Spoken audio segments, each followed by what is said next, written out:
अस्सलामुअलैकुम। हाँ जी वीरों की हाल चाल है? ठीक ठाक। अज का व्लॉग शुरू है तो बैठ आया है दुकान का।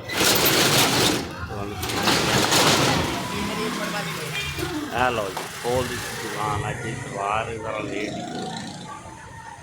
माल कट के काम शुरू किया जफर ने माल कट के रखा। किन्ना रह गया? हाँ कटिंग हो गई है। कितनिया खिड़कियाँ हैं? हाँ 10 खिड़कियाँ। खिड़कियाँ हम छोटिया ही लगती शायद। एक ही अंदर खलारा सारा दुकान बंद की पई है। हाँ कि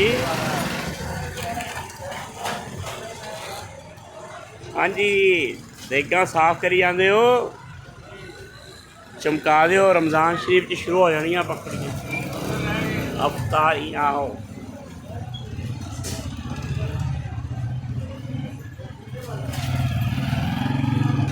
एक 1.2 1.2 28 नंबर 23 नंबर 28 ते 23 यार। एक खिड़की बनानी है डॉक्टर दे की किता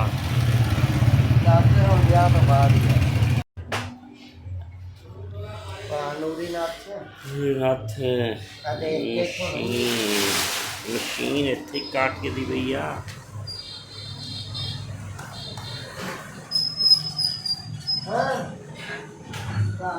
तेई 28 कटे पे आ तो आउटर वो कटे पे बाहर। बस काम जड़ा ना छोटी दुकान है तो फिक्के पकवान है। अल्लाह खैर करे दुआ करो काम शम चले तो फिर ही है ना अल्लाह बेहतर। जी आ गया फ्रूट वाला वही बेली अज फिर आ गया। हाँ जी उस्ताद जी किवें किन्नों की रेट ही? हाँ अमरूद केला। लो जी रमज़ान शरीफ अजे शुरू नहीं होया पहले ही महंगे हो गए। पहले ही महंगा हो गया फ्रूट भाई। हाँ ਇਹਦਾ चलान पक्का पक्का भाई। ये बंदा हैगा ही अपना नाले फिर हुण की रेट लाना?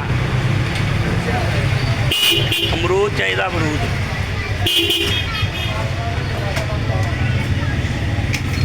सेब लियाते नहीं तुम?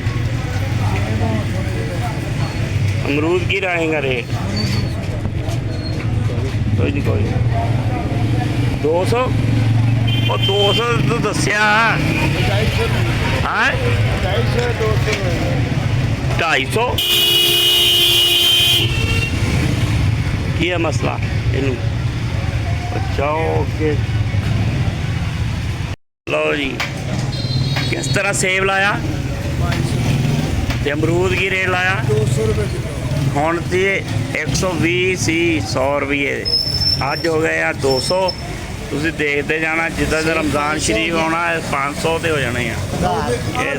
जी दोस्तों इस तरह के काम तो शुरू जरा किया तुम दिखा रहे हैं जफर ने छोटे भाई ने। कम शम अज दे बड़े हालात अजकल टाइट है सब दे ते दुआ करो कम शम भी चले तो सपोर्ट करा करो व्लॉग दे विच भी ताकि सबसक्राइब करो करो तो शेयरिंग करा करो दोस्त अपने सारे किस तरह व्लॉग बनाने की अच्छी कोशिश करते हैं। अच्छे अच्छे कमेंट लिखा करो ठीक हो गया तो हैप्पी टू यू।